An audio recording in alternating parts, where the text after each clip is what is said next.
Shri Gurubhyo Namaha.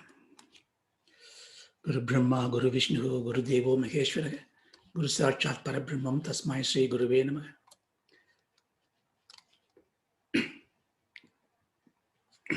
Sadashiva Samarambam, Shankaracharya Madhyamam, Asmadacharya Paryandam, Vande Guru Parambaram, Sagna Vavadu, Sagana Punaktu, Sakaviryam Karavavakai, Tejasvina Vadidamastuma Vat Vishadakai. Om Shanti Shanti Shanti. Yogena Chittasya Patena Vacham, Malam Sarirasya Chavaitikena, Yopa Karotam Pravanam Munina, Patanjali Pranjali Manadosmi. Good morning. So we are studying Patanjali's Sadhana Padam, the second chapter. So in the first chapter, if you recall, Yogas Chitta Vritti Nirodha. So that is the objective. The Lakshyartham is that we must get a very tranquil, truth-bearing, peaceful mind. The whole samadhi is nothing but having a mind which is in our control, which is peaceful. And to do that, he already given the sadhanam. In the Samadhi Padam itself, he has given the sadhanam. He gives in three parts. Abhyasam, Vairagyam, Ishvara Pranidhanam. So he already given those abhyasams, but we are not able to follow it through because the Vairagyam itself is a big ordeal for us. Dispassionate approach to life is very difficult for us. Therefore, the compassionate Patanjali considered us as the Madhyama or Atamadhikaris, and to help us, he is giving upayams or the means to achieve what? Achieve the Abhyasa Vairagya Ishvara Pranidhanam. That is what is needed for Samadhi, which is the Chitta Vritti Nirodha. So everything that is being taught in the chapter 2 is for everyone like us by converting our life, our day-to-day life. What is our life? Life is Anubhavadhara. Life is nothing but a chain of experiences. Is it not? Because if there is no experience, there is no life. Therefore, by converting the life as a sadhana means converting every experience of us in our life to be in yoga. And how to do that? We only know, we don't think of life as an experience. We think life as action, which is also right. Life is an action. If you don't act, you are jadam, right? You are inert. So we can define life is a course of action, a journey of action. You do many things in life. But the action leads to results, and the results you enjoy, enjoyment or suffer, that is an experience. Therefore, you go from one experience to other. Therefore, life becomes a chain of experience. So either way, it is fine. So we take this action part, that's much better. Therefore, converting life as a sadhana means converting every action that we do as sadhana. That means you don't need to really be in a yogic posture or in a divine place or worshipping or anything. But everything that you do is virtuous, pious, then you don't need anything. So that is what he's trying to say. So he started, therefore, in the first sutra, as we saw, Tapaswadhyaya Ishvara Pranidhanani Kriya Yoga. So he defined that you take up Kriya Yoga. In other words, you convert your life to be a Kriya Yoga. And to do that, you follow three strands: Tapas, Swadhyayam, Ishvara Pranidhanam. We saw this in detail. Tapas is struggling, punishing yourself to attain perfection. It's not punishing to hurt yourself. It's punishing yourself to attain perfection. Example, kayika tapas is what?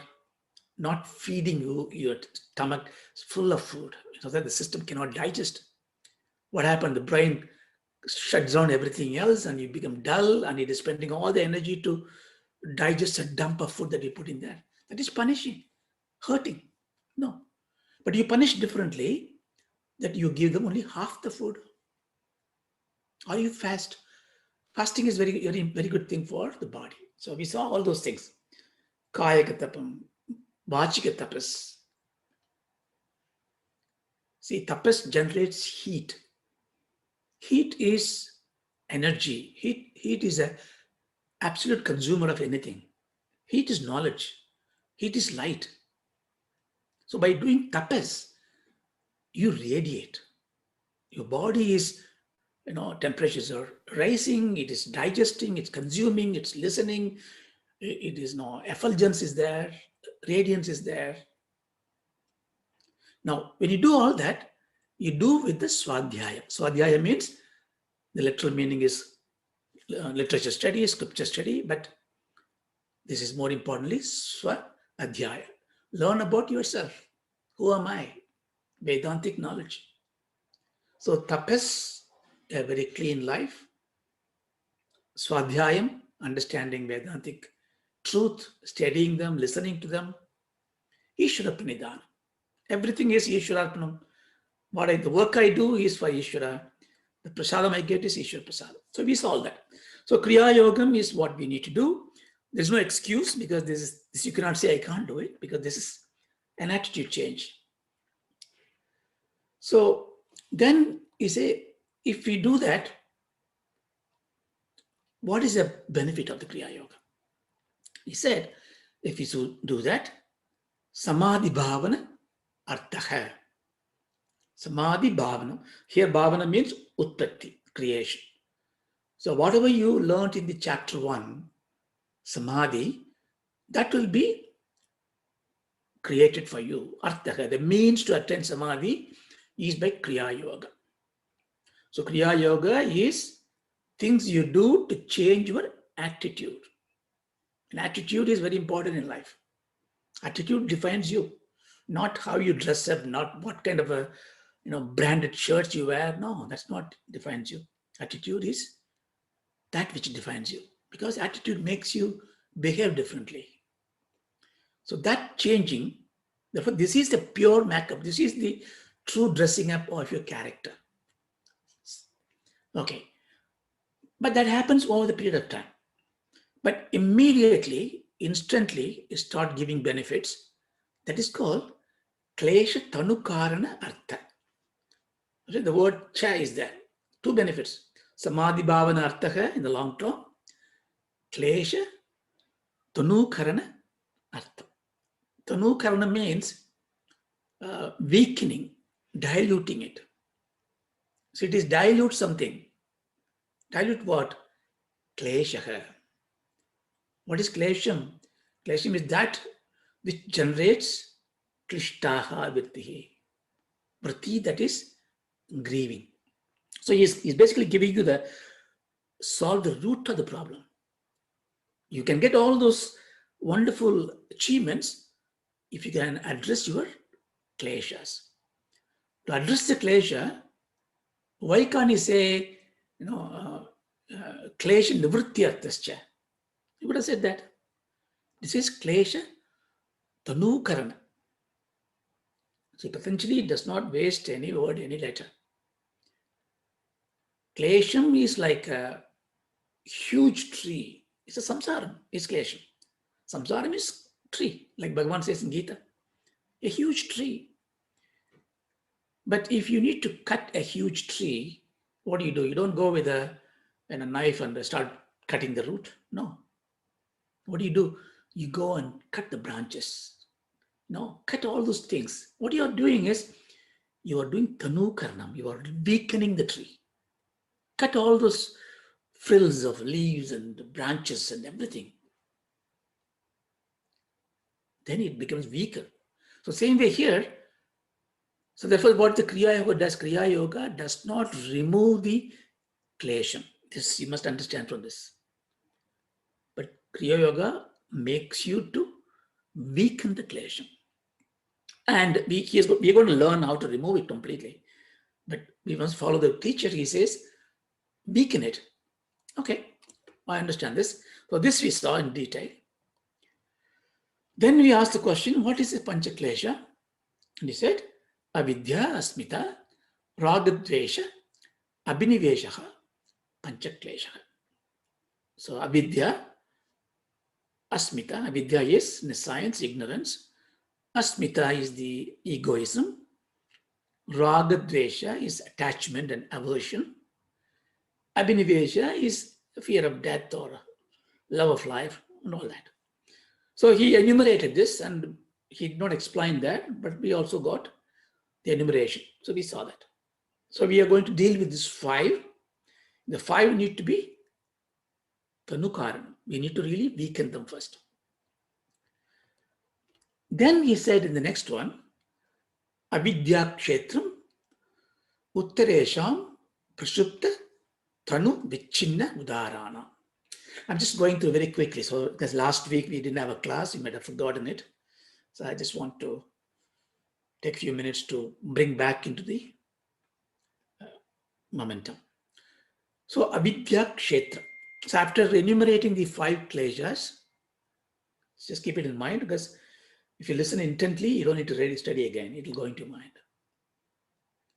He says, he picks up avidya, and he says avidya is a kshetram. What is avidya? Avidya is, I said, 2 ways. One is ajnanam, not knowing, ignorance. So what is a cure for ignorance? Make them know. So child does not know, the fire will burn you. You teach him, fire will burn. So he knows. So ajnanam to jnanam is you need to have vidya. But there is also viparita jnanam. That means you knowing something as something else. And that is very dangerous thing to do. And it happens. So, and to correct it, you need to have very difficult process. That's why, we find it very difficult to know if you bring in a youngsters into this class, or even a child in a 10 years, 5 years, 15 years, 12 years, he or she can pick it up very quickly. But you and I struggle because we learn something else. We have viparita jnanam. I am this body. I know it very strongly. So avidya is that. But here what he's saying is, avidya is a kshetram. Kshetram is that which provide means to grow. It's a fertile ground. Kshetram is where things grow. The body is a kshetram. Because things grow. All the emotions grow. So the avidya is a kshetram for what? Uttaresha. For everything else. What are the everything else? Asmita, ragadvesha, abhinivesa. So what it means is, the root of the tree that we want to cut is avidya. From avidya only, everything else is sprouting. And everything else sprouts, and then he takes his own shape. So that's the first part. Therefore, here he is warning you. So when you go to Vedanta, we all the time talks about avidya, avidya, avidya. Because that's why Patanjali is saying, that is the avidya kshetra.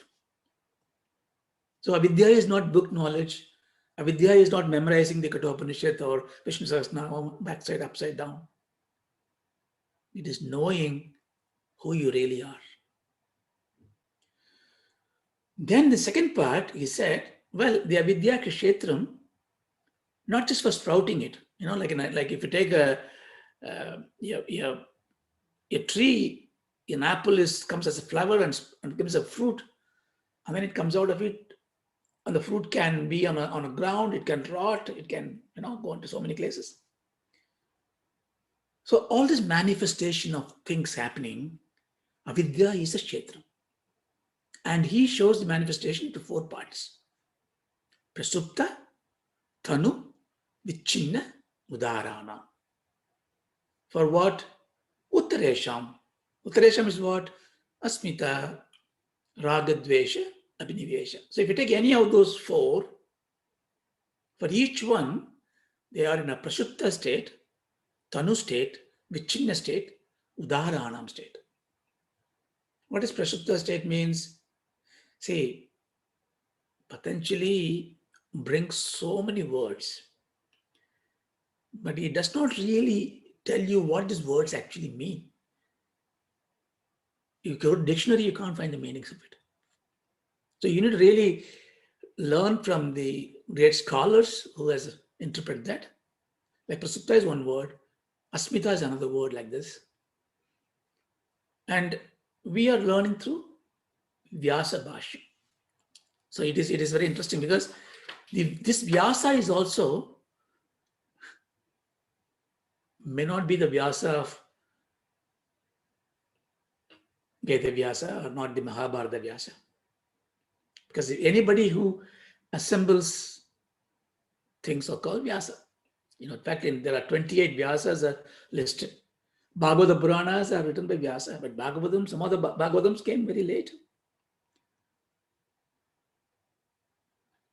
So one scholar actually did some work and he basically found out that this Vyasa Bhashyam, which is a Bhashyam for Patanjali's sutras,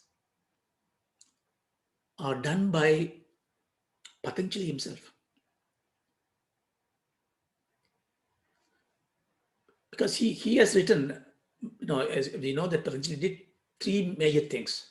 Patanjali Sutram, and then there's one on the Ayurvedam, and Mahabhashyam. Mahabhashyam is on a Panini's grammar. He'll give an explanation for it. Mahabhashyam is very greatly revered by Bhagavan Shankara because the Prasanna Gambhiryam of the way that he presents the language, the majesty of it, Patanjali is so profound. And you see, Shankara is also writing the same style. If you see Shankara's writing is so majestic, so is Patanjali. But the research shows that Patanjali's writing, for example, Mahabhashyam, we start with the Adaus, Shabdhanusashanam, and so on and so forth. The way he starts, the same way Vyasa Bhashyam also starts. It's also very interesting because Vyasa Bhashyam is quoting some other Yoga Sutras which are not in Patanjali's Yoga Sutra. So that proves Patanjali is not a creator of Yoga Sutra. Yoganu Sasanam, Anusasanam. There must be great seers, Mahananti, Haigrivas, Mahavishnu. So many things came to the earth and given the Yoga Sasana. Okay, I just diverted now. Sorry.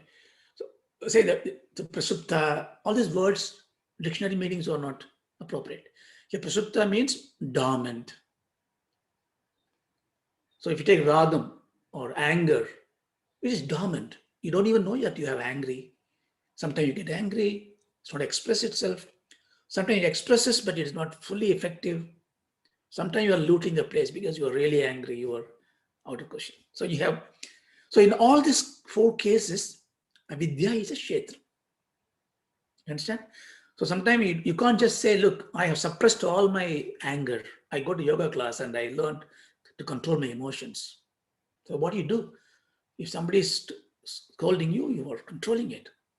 But you're biting your teeth. It's becoming tanu or maybe prasupta. It's not gone.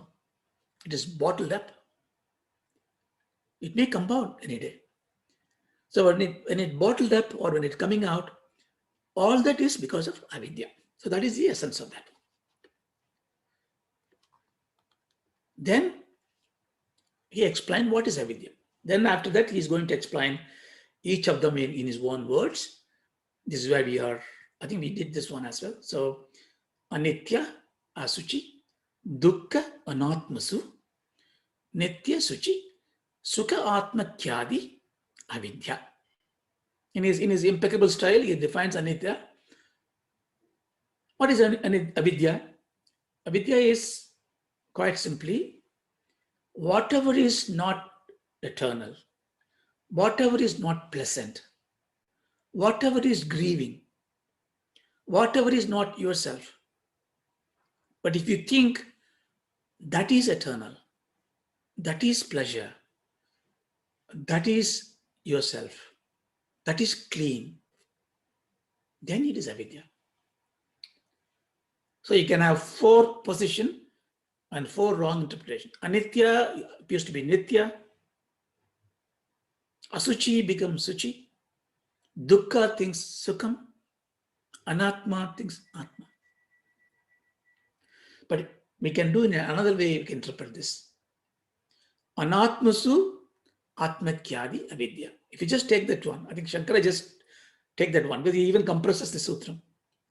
Anatmasu atmakyadi. Kyadi means knowledge. Anatmasu, the vibhakti means in the anatmasu, in anatma, in the non-self, you see the self. In the body, I see myself. Vedanta. But then the first 3 words are the qualifications of the Atma or Anatma. Anityam, Asuchi, Dukkham is Anatma. So you can take Anitya Anatma, Asuchi Anatma, Dukkha Anatma. Anything that is not you is not eternal. Anything that is not you is not clean. Anything that not you is Dukkham. All these statements require a lot of contemplation. Anything that is not me is anitya, means I am nitya. How can I be nitya? So keep that worry in your mind right now. Anything not me is asuchi, unclean. I am clean. How come? I didn't have a bath, I smelly shirt I'm wearing, am I clean? Well, that is not you. Anatma, that is. Because your shirt is not you, the body is not you. So here you should take it, asuchi means besides this, the filthy stuff, but it is also means it is component based. If anything is connected with multiple components, it's not perfect. Why is not perfect? Because the components may fail. So, asankaha, nirankaha, complete. Okay, so all this is avidya. So, then we went to asmita. What is asmita? So he said, drik darshana saktyor ekatmatyeva asmita. So now we know avidya. The avidya, the first thing that comes out, it comes out in 4 forms. Remember, sukti, tanu, vichinna, udharana. Dormant, sapling, manifested, fully flourished. What is this asmita? Asmita, again, this asmita is another word. Now you can't take the Patanjali's grammar and apply and create this word. It's very difficult. Asmi means existence. Aham asmi, I am here. Asmita means existence, a notional way of thinking. It's a technical meaning. Yeah, identification of something being you as an existence, egoism. But he gives a good definition here. Drik darshana saktyor ekatmatyeva asmita. I think this is where we left. So we saw, I took a subtle one. So that's very easy. You can say drishyam is what is seen. Darshan is the process of seeing. And drik is a seer. So we have absolutely no complication at all not to identify, mess with what we see outside. I know that it is my car, my house, my friend, but it is different from me. I don't need any scriptures to tell me. I'm intelligent enough to know it. When I come to this body, now after going to this Vedanta classes, I start realizing it. Okay, this body may be not me, It is different from me. I understand this. My child doesn't understand. She's still in the young age. So she messes with this. I also mess with this, but I mess it with knowingly, because when I go to the doctor, I say, I am unwell. But when he really asked me, I said, my hand is hurting. So I'm separating myself from the hurting. But I use it practically, but I am more or less no, I'm not the body. But then I say, well, I get upset because he told me something. He hurt me by saying this word. Why you get hurt? What did he say? He said, I'm an angry man. So are you angry? Yes, I am angry. So where is the anger coming to you? Or it's an emotion. It is gone. Are you angry now? Are you having angry now? No, I'm not angry. What happened to the emotion? Came and gone. How does it come from? It's coming from the same sensory organs, your neurons, your embodiments, subtle embodiments.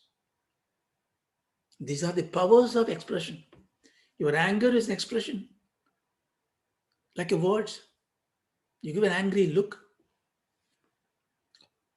So again, that is become a different thing than me. But more subtle is the knowledge, buddhi, because that is the most subtlest form in us. Because if I ask you the question, do you understand what I'm saying? You will say, yes, I understand. I know it, I understand.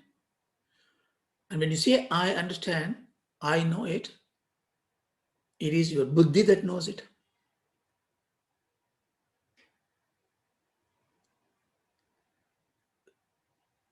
Why I say buddhi is not me? Because that is this, you need to go back to your tattva bodha. The buddhi is the subtlest antakaranam, which get illuminated by the consciousness. How do you prove this? Because in a deep sleep, you don't know it. You do something else. And then it comes out as a memory. So therefore, there is something which I'm not yet fully clear on this. That's fine. But I can say my buddhi gets this effulgence. Buddhi get illuminated. The light bulb came into my mind. And if it is coming and going, it is created. So this is what Patanjali means here. So in the Sutra, Drik Darshana Saktyor, so Drik Shakti, the power to be aware, the power of consciousness. Darshana Shakti, the Shakti of Buddhi, to see and interpret and understanding it. These two appear to be as one. If you say you understand very well now, you haven't understood. This is something you need to keep in mind. This is the journey that we need to go through. This is the final knot that we need to untie. This granthi, the granthi means knot. This granthi is Rudra granthi. It is their final part. It remove this knot to say that my buddhi is not me. That dhyayona prachodaya, that light is me. But we can at least take the rest of it. The mind is not me. The hearing organs are not me. The listening things are not me. So therefore, if I confuse it and say I, from now on, I will use the word I, because in the world, I need to use something to identify myself. I have no problem with that. But in my spiritual progress, in my spiritual learning, I know I have a problem in my self, asmita. I want you to carry this doubt, because there's a positive sign to this, because now you are taking all your burden into one problem of really finding out who I am. You inherit this problem only because you offload everything else. What do you offload? You offload everything else is not me. If everything else is not me, everything, whatever happens to everything else, I don't really care. Not that you don't care about it completely, you don't get affected by it. You still nurture it. The tree still gives the shelter for the birds. That's it. So this body has come to me. I have a family, children. So I have a role to play. I protect them. But nothing that affects me. Nothing, nobody's anger, nobody's bad word, nobody's violence on me does not affect me. Why? Because that's not me. But who are you? I don't know yet. That question I'm going to carry on because my life is not going to end now. I'm going to go on. But I have now simplified my life's mission just to one question. Who am I?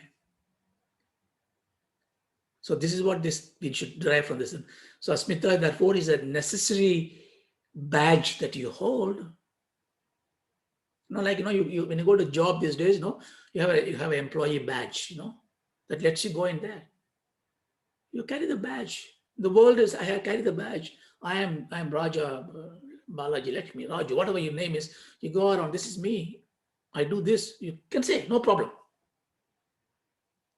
So that's what I think we saw. But this we need to shake it up. We need to shake it up and uproot it. When you uproot it, then we resolve the problems.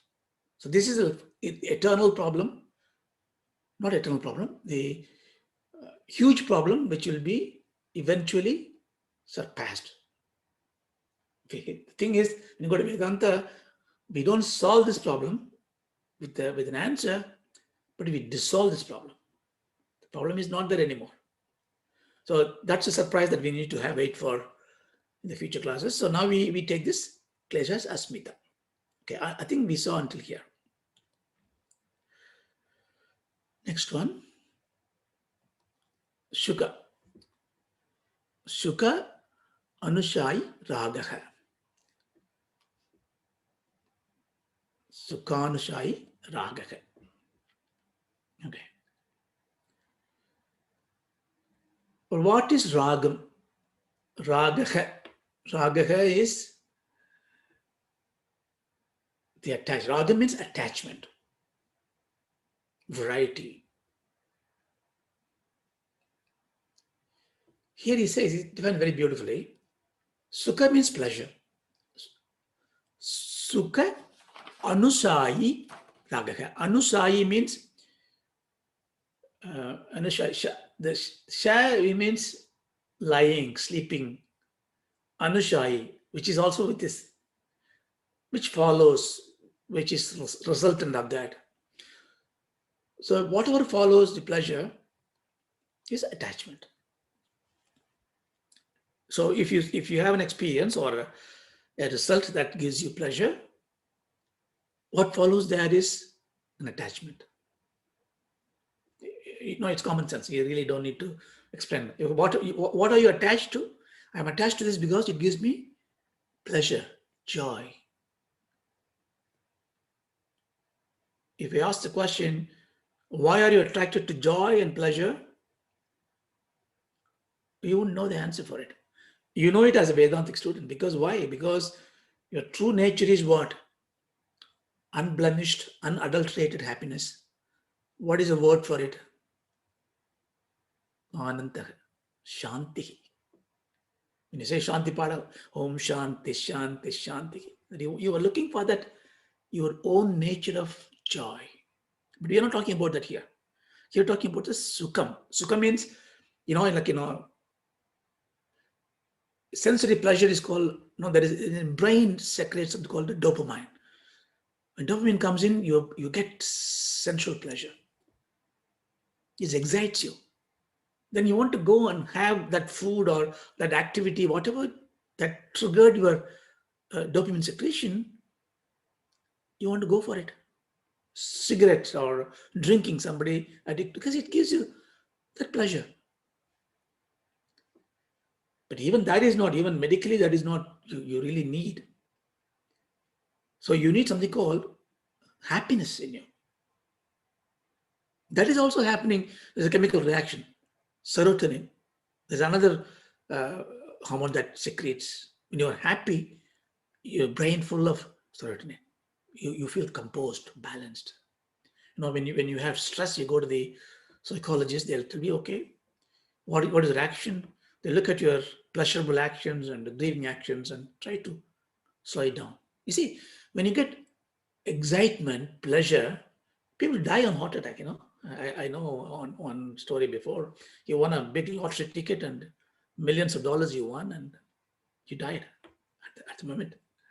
The joy, the pleasure, the emotions hijack you. That kind of a thing is succumb. And you need to move from succumb to happiness. Happiness where you are balanced. Succumb is out of results. Happiness is out of nature. You see the difference? Succumb comes in, when I eat this Mysore pak or laddu or something, I eat and get sweetness, and that's succumb. I just watch you eat the pleasure. I give you Mysore pak and you eat it and you enjoy it. I feel happy. I don't have pleasure. I get happiness. You see the difference? And you physically also, your body secretes different hormones for it. And because one, it will give you withdrawal symptom. Pleasure will be withdrawal symptom. The dopamine comes in, it creates a kind of addiction.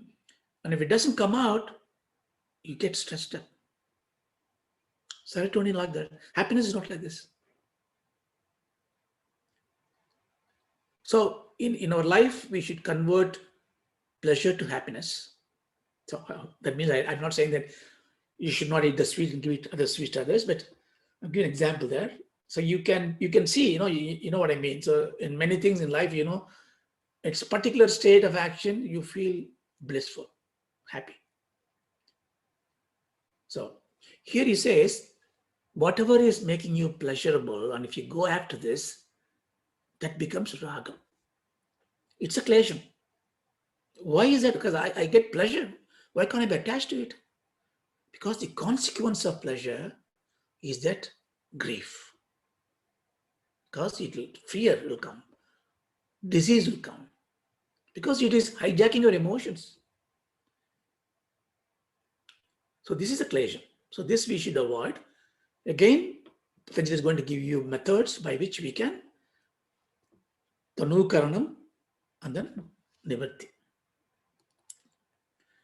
So it's a sequence of attraction to pleasure. It is the object to pleasure, the thirst, the hankering. Now, even if you don't need the sweet, but if you're thinking of the sweet, the saliva comes into your thing.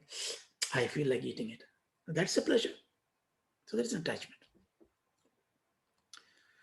Then what is dukkha? You can write the sutra now. Exactly.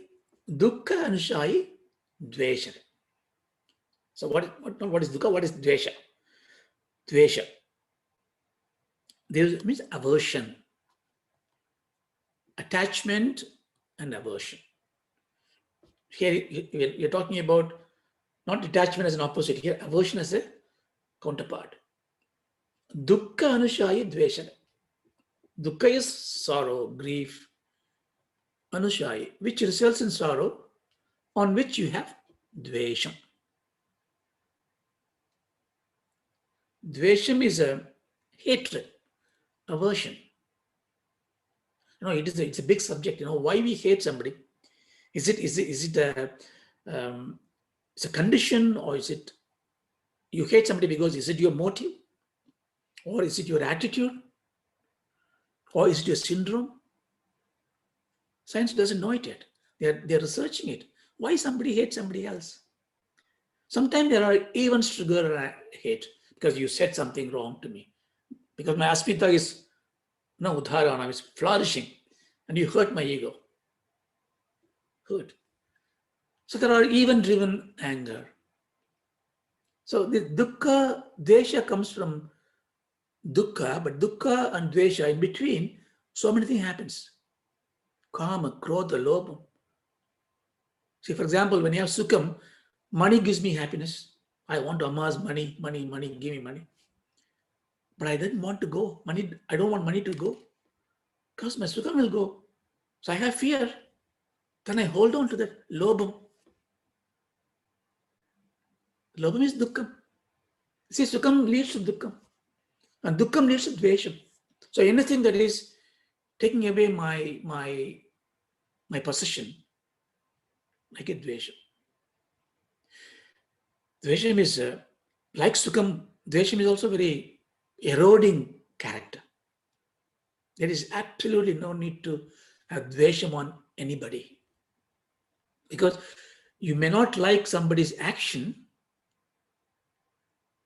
then you have to resolve that action. Dvesham has no role to play.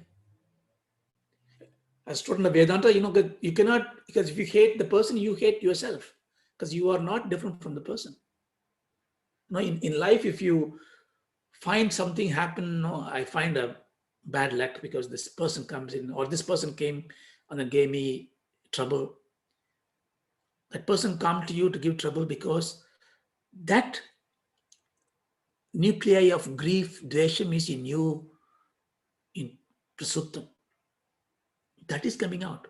Every experience that we have in life, everything that we face in life is what you have in you. If you meet a good person, there's goodness in you. If you meet a bad person, there's a badness in you. It is such a. So therefore, if you take that one, let me not go into the detail of why it is right, but tell you, if you take that one, what is the benefit of it? If it is because of me, what I hold in my dark spot, this darkness happens to me outside, then I will not hate the person outside. Because I don't put the responsibility on the other person. I don't hate the person. The moment I don't hate the person, whether I love or not, at least I have no enmity out there. Number one, first benefit. Second benefit, now that happened because of something in my, what the hell is that in me? Therefore, then I will start triggered towards looking towards what is that asuchi in me? Oh, because maybe I done something. How do I resolve it? For some people, for example, there are nitya karmas are there. Sandhya vandanams. What is the use of doing sandhya vandanams? Or for anybody, for example, 3 times a prayer. What's the use of it? I don't get any benefit. Well, you don't get any benefit at all. But you don't get any dukkha because it is painting your internal blackness white. It is cleaning up yourself. That's why nitya karmas are making you from asuchi to suchi. So therefore, the dukkham goes away. I'm just talking about the upayams now. Patanjali is not talking about right now, but I just want you to connect to this.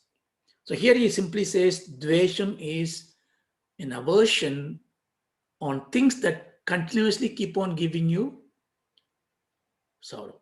So I told you something wrong.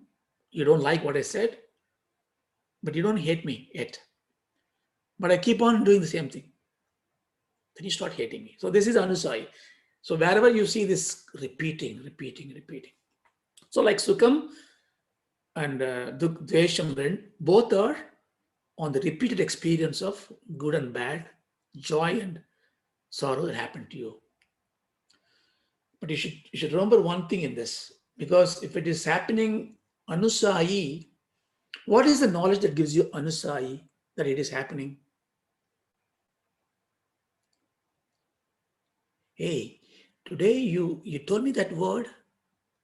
I don't like it. I remember you said the same thing before. 2 months back, I told you not to say this. That is anusayi. So what is giving you that trigger is the smriti, your memory.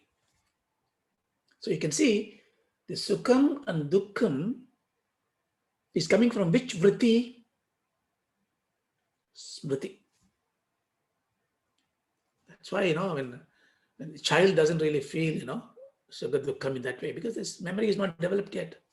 Or somebody's amnesia, they don't really care. They smile at you all the time, even if you blame them. But we don't want to be that way. But we want to be in a way to manage, because vritti nirodham we want to do. We want to control our vritti.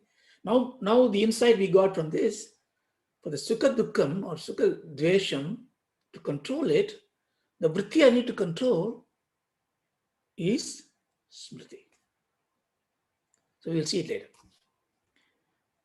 Next one. So aversion is a sequential repulsion. This repulsion can be anxiety, wish for removal, the anger, even the drama that you're building up to this, all that is aversion. So we should never have aversion in life. The last one. Swarasa vahi vidushaha api tata rudaha abhiniveshaha. Swarasa vahi vidushaha api tata rudaha abhiniveshaha. It's a very interesting one. He is now talking about the abhinivesha. Abhinivesham, again, this is again not it's a technical word. Wish in Sanskrit means to enter. Vishnu means to enter, who creates and enter into. That's why we also have visitors in English comes out. To enter. Abhi, again. Ni, surely. Abhinivesha, surely keep on entering. So that's literal meaning, but here it means literally holding on to, stubbornness, not letting it go. What are you not letting it go? Not letting it go this life. Not letting it go what you think you are. That's what it is. Bhayam. So you can say two ways. Positively you can say it's the love of this embodied life, is abhinivesha, or the fear of death. Now, this is an interesting question, right? So what is fear? Fear is again an emotion. I think in human science, we take fear is a very essential nature of a trigger for us. Fear is a survival trigger. Fear makes you do things to protect yourself, to protect your family. In Vedanta, fear is greatly analyzed because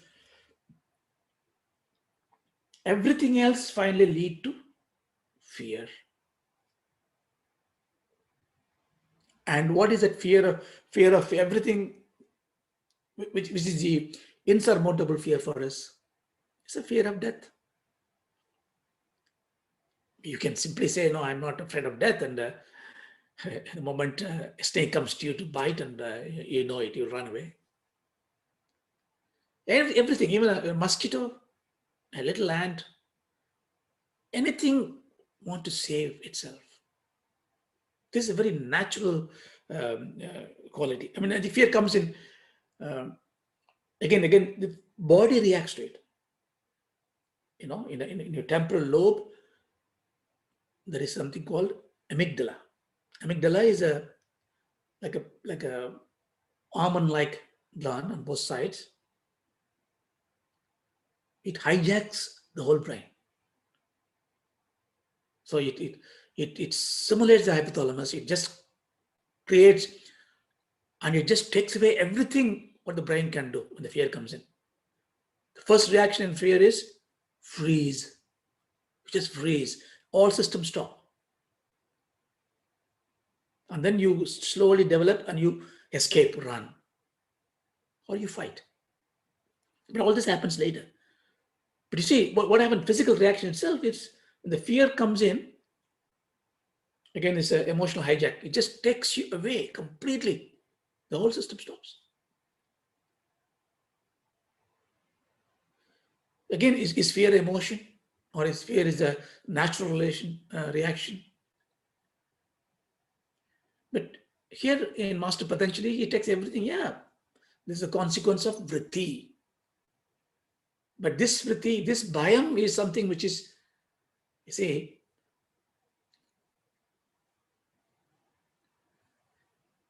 in Kathopanishad, when Nachiketan, what Lord Dutt is saying is that, okay, what you need is Abhayam. He came to say, I want to be immortal. I want to transcend death. I want to be free. And he says, okay, you need Abhayam. So Abhayam means moksham. Abhayam, say, Abhayam the dog. Basically, moksham is Abhayam. Why? Because Abhayam means fearless. Fearless means nothing is going to, fearless not in a um, rough way, not in a kind of a ignorant way. Fearless because you know nothing can destruct you. That is abnegation. But how does this thing comes in? Why do I have fear? Why does the mosquito run away? Even a little child, is fear. Death. Why does this happen? Swarasa, the first word, by its own potency. Swarasa, vahi. Vahi means carrying. Vahana, we say. Vahi, flowing. Swarasa vahi. There's something which is carrying inside you. Swarasa. Swa means self. Rasa means the finest of thing that is carried in you. What is the finest thing you carried in you? What is fine means? Subtle, sukshma. What is the finest thing that you carry in you? Samskara. Swarasa vahi. That means you have something that is carrying in you. Because of that, you have abhinivesha. What is it I'm carrying in me? Again, you go back to what I said about ragadvesha. What is the vritti we are focusing on there? Smriti. That is giving me pleasure. That memory takes you to attachment. That is giving me grief. That memory gives you aversion. That is painful. Death is painful. That memory gives you abnegation. This is how logically Patanjali comes to. Because everything must have a reason. I am fearful because I have experienced this. In life, you say, in life you become fearful after an experience gives you the danger of it, right? Then you know, okay, I want to do bungee jumping. I did not even know what it is. I didn't look at it. I jumped it and my God, that fear is, next time I'm not going to go. So that there is a memory there. So here it means you and I have died millions of deaths before. So this memory of death. But why it is fearful? Because it must have been painful. Why it is painful? Why should death be painful? I can't say that now, but I can only understand if I am the embodied being here, and my Tattva Bodha lessons taught me the Sukshma body, Sukshma Sariram and Sthula Sariram are entwined by some invisible force which tie them together called Prana Shakti. And this has happened because of the Karana Sharira, which is my samskaras. Therefore, the Chitabhasam, which is my subtle nature, the notional I, the Jiva Bhavam, death means Jiva Bhavam takes away a different body.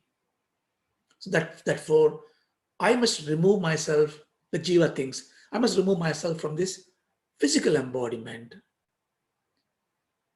How can I remove it? There are 70,000 nadis, or millions of nadis, nerve centers are there, muscles, bone, skin, blood, tied up by invisible prana shakti as a rope. So if I need to have a painless movement from this body to another body to enjoy this, when I go to the first class train, Euro Rail, Paris, I change platform, next train to Munich, another train, first class, all the comfort. That's how I had my body has to, my life has to go. But on the contrary, it tied up so much, I couldn't untie my pranan. So it is pulling all the nerves. Every nerve cells are hurting. Every pain. Nobody can explain this pain. Maranavastha. That pain I would have endured sometime. It's so hurting. I can't express to anybody because my speaking gone, hearing gone. People are pouring me water, medicine, injecting all this, but I am suffering, suffering. And finally, it says, okay, enough suffering for you. It goes away. He says that, Triyambakam yajamage sukantim pushtivardhanam urvarimi bandhanan mrityurmukshamurta. So we say that in the Mrityunjaya Mantram and Rudra Japam. Like the melon, when it is tied up to this, very tender sapling. On that, the heavy half a kilo melon comes in. You can't take it out. It's so tight up. If the death comes to melon, it is not ripened, he'll struggle. The melon will suffer because I am the death. I am just pulling it. It's not coming out. But when it is completely ripened, it just detach itself. So unless you have understood that I am not this body, unless you already create the loosening of your binding, that you float like a free soul in your body, death is going to be painful unless that. So that's why in the Mrityunjaya Mantra we pray to God, let me become a melon-like thing. It gives you a couple of very interesting things. Pushtivardhana means let me grow well, let me grow as a beautiful melon.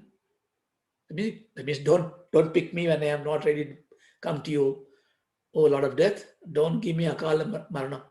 That means we are praying that let me not suffer when I am young. And let me be ripened. Let me have everything, pushtivardhana. Let me have all the good things in the life. Let me enjoy life. Let me grow well. Let me grow big fruit.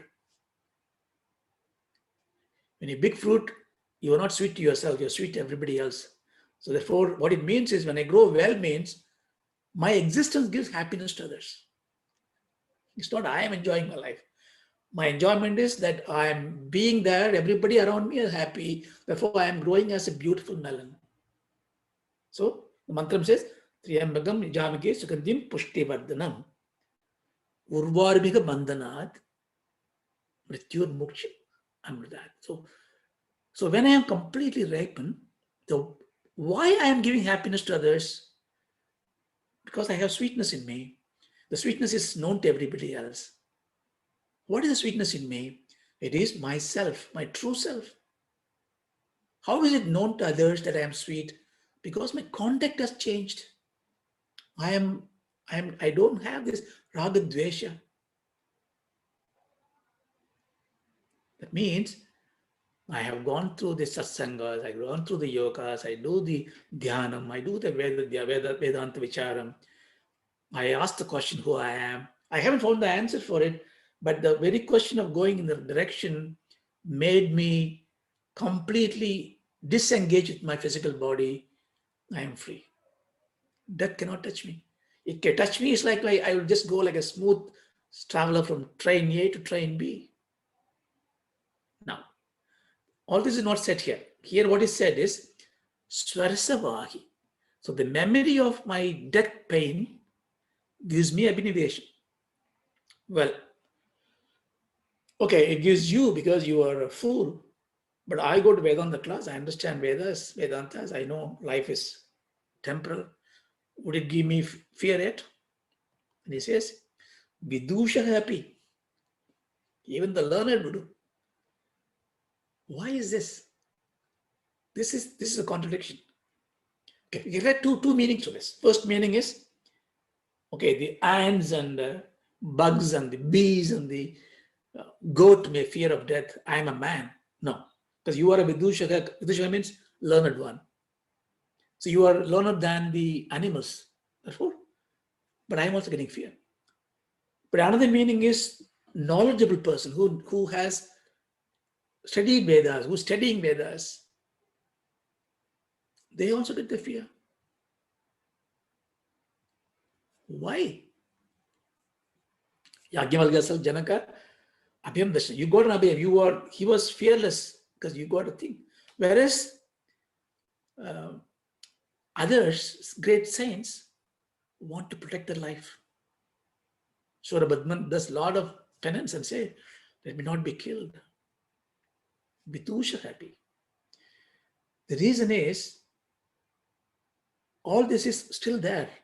Tanukaram, you may reduce it, but the smriti, that samskara is still there.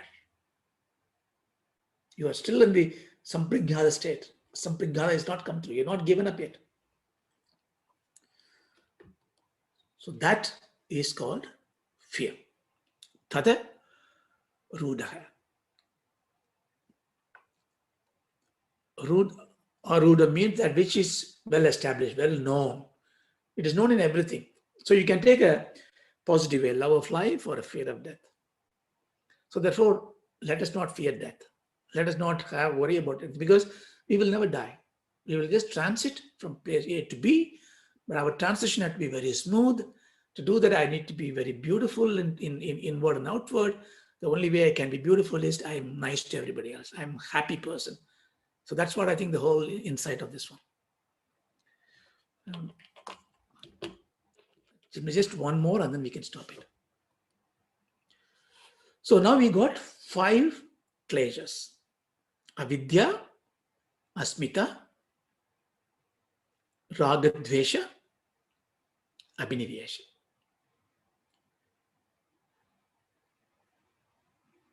Maybe I should stop here. Maybe the next one would be, next 2 sutras will be, okay, I got it now. I understand very well. I am going to do Tanu Karanam. That means I'm going to weaken it. Tell me how I'm going to weaken it. So Patanjali is going to give you a couple of upayas to apply so that we can weaken this. This which we should all see. If we skip this sadhana padam, then we have no recourse. We can't do samadhi padam, let's come to sadhana padam. So here is going to give you, everything is going to be just good contact and dhyanas. So we will see that in the next class. So in summary, what you have done so far, we are doing Kriya Yoga. The Kriya Yoga is bringing positive attitude, because right attitude is needed for Karma Yoga. Karma Yoga is doing right karma with right attitude. Right karma I can learn. The right attitude I must inculcate. So right karma I learned from the scriptures and elders and the good people. Right attitude nobody can give me. I had to develop myself. Therefore, you have a special yoga called Kriya Yoga. The Kriya Yoga, we do certain things to change your attitude. And we know that will give you the benefits, short-term benefits and long-term benefits. The short-term benefits is you'll remove all the kleshas. Kleshas will be removed to get aklishta. Then we ask, what's a klesha? We saw 5 kleshas. Of the 5 kleshas, avidya is the most important one, but that is sprouting everything else. But it's like a root of the tree.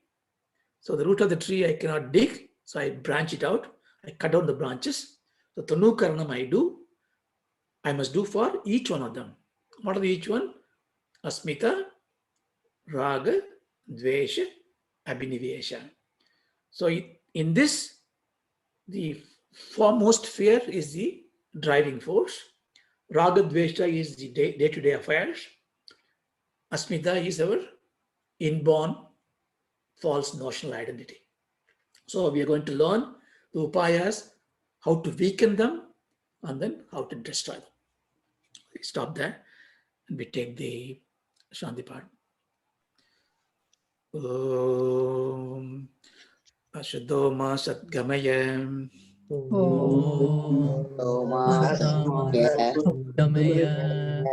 Tamashoma Jyotirgamaya. Pratyoma Amridam Gamaya. Om Shanti Shanti Shanti. Om Shanti Shanti.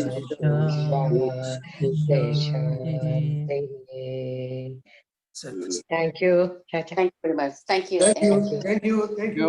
Thank you very much. Thank you. Thank you. Thank you. Thank you. Thank you, Ratan.